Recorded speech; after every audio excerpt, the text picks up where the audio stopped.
RSS के प्रमुख मोहन भागवत को अब पेपर दिखाने पड़ेंगे। उनकी मुश्किलें थमने का नाम नहीं ले रहे। ऐसा लगता है कि प्रियंक खड़गे उनका हिसाब चुकता कर रहेंगे। सोचिए, लगातार मुसलमानों के इस देश में पेपर मांगे जाते हैं, एसआईआर के नाम पर पेपर से नाम काटे जाते हैं, लेकिन इस बार सहमत आई है सबसे बड़े राष्ट्रवादी संगठन आरएसएस की। आरएसएस के प्रमुख मोहन भागवत से प्रियंक खड़गे ने पेपर मांगे हैं और संगठन के रजिस्ट्रेशन पर सवाल उठाया है। जिस तरीके से आरएसएस के लगातार प्रोग्राम में क्राउड फंडिंग को लेकर सवाल खड़ा हुआ, उसको लेकर लगातार जिस तरीके से बड़े बड़े इवेंट किए जाते हैं, आरएसएस की बड़ी बड़ी शाखाएं लगाई जाती हैं, इसको लेकर प्रियंक खड़गे ने कहा कि अगर आपका संगठन लीगल तरीके से काम करता है, राष्ट्रवाद के लिए काम करता है, सनातन को मजबूत करने के लिए काम करता है, तो रजिस्ट्रेशन दिखाने में क्या जाता है। अगर रजिस्ट्रेशन नहीं भी है तो आपको सच बताने में क्या जाता है। ऐसा लगता है कि मोहन भागवत जेनजी को अपनी तरफ कर सिर्फ मुद्दे को भटकाना चाहते हैं।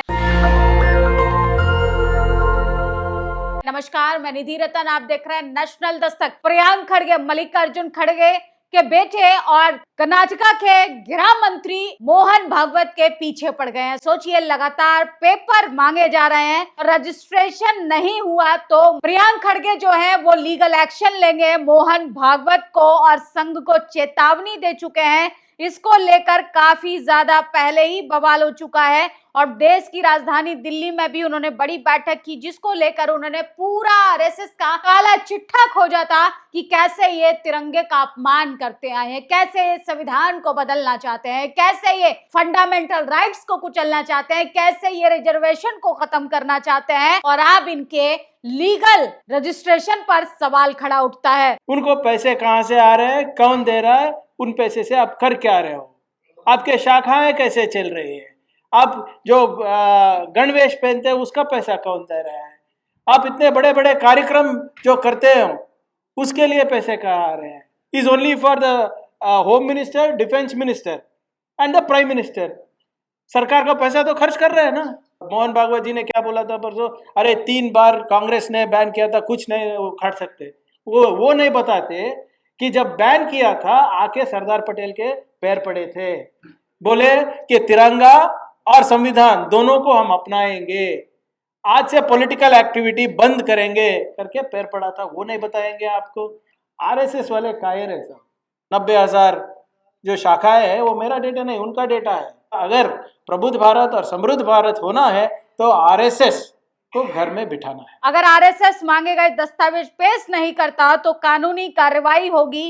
ये खड़गे यानी प्रियंक खड़गे ने अपने बड़े स्टेटमेंट में कहा है, जिसके बाद आरएसएस की मुश्किलें बढ़ती जा रही हैं। बेंगलुरु में कर्नाटक के मंत्री प्रियंक खड़गे ने मंगलवार को कहा, राष्ट्रीय सेवक संघ आरएसएस से उसकी स्थापना और खर्च से जुड़े डॉक्यूमेंट दिखाने की मांग करते रहेंगे। उन्होंने ये भी संकेत दिया, अगर उन्होंने कोई संतोषजनक जवाब नहीं दिया तो कानूनी कार्रवाई शुरू करेंगे। मंत्री ने 100 साल पुराने संगठन आरएसएस के खिलाफ एक अभियान शुरू किया, जिसमें मांगी गई वे सारे देश अपने रजिस्ट्रेशन, वित्तीय लेन देन के दस्तावेज दिखाएंगे। आरएसएस की स्थापना और इसके खर्चे के बारे में सोशल मीडिया पर पूछे गए सवालों की स्थिति के बारे में पूछे जाने पर खड़गे ने पत्र में कहा कि मैंने उनसे जानकारी मांगी है, अभी 1 सप्ताह हुआ है। वो 100 साल से इतिहास वाले देशभक्त हैं, उनके पास कहीं ना कहीं दस्तावेज जरूर होंगे, या नागपुर में या बैंगलोर में स्थित केशव कृष्ण या आरएसएस का प्रदेश मुख्यालय में जरूर होंगे, तो दिखाने में क्या जाता है। इस बात पर जोर देते हुए आरएसएस नेताओं को जल्द ही दस्तावेज मिल जाएंगे। उन्होंने कहा कि 100 साल पुराने संगठन को कुछ समय देना बेहद जरूरी है। मंत्री ने आगे कहा, इतनी जल्दी क्या है, उसमें कुछ समय दीजिए। अगर उनके पास कोई दस्तावेज नहीं है, हो सकता है उन्हें वो तैयार करने पड़े। तब पत्रकारों ने पूछा, अगर आरएसएस ने दस्तावेज नहीं दिखाए तो क्या होगा। तो प्रियंक खड़गे ने कहा कि देश में कानून है, और जब उनसे पूछा गया क्या वो आरएसएस से उसका रजिस्ट्रेशन संबंधी दस्तावेज मांग रहे हैं, तो खड़गे ने कहा, बात रजिस्ट्रेशन दस्तावेज की नहीं, बल्कि ये जानने की कोशिश है कि वो कौन है, क्या करते हैं और किस मकसद से इतना बड़ा संगठन को लीड करते हैं। जो उनको सिक्योरिटी मिली है वो किस आधार पर मिली है। उन्होंने कहा कि वो निश्चित रूप से हमारे पास आएंगे, इस मुद्दे पर सीनियर वकील से लंबे वार्तालाप के बाद सोशल मीडिया पर बड़े बड़े पॉडकास्ट करने से कोई असर नहीं पड़ेगा, बल्कि असर होगा उनको अपने रजिस्ट्रेशन को तुरंत दिखाना चाहिए, पेपर दिखाने चाहिए, जिसको लेकर प्रियांक खड़गे ने कहा कि कानून सबके लिए बराबर है। कर्नाटका में आरएसएस का रजिस्ट्रेशन जरूरी नहीं तो होगा लीगल एक्शन। प्रियांक खड़गे ने संघ को खासकर चेतावनी दी है, मोहन भागवत जेनजी को लुभाने की कोशिश करें। ऐसा लगता है कि प्रधानमंत्री का जो 15 सालों में जो जादू था जनता के बीच में कि सबसे प्रभावशाली प्रधानमंत्री इतिहास के नरेंद्र मोदी हैं, असल में उनका असर जेनजी पर फिलहाल के तौर पर बेअसर होता हुआ दिखाई दे रहा है। अब बेहतर तो यही होगा कि आरएसएस का रजिस्ट्रेशन होना आसान नहीं है, क्योंकि डेटा सारे कागज पत्र 1925 से देना होगा। आसान होगा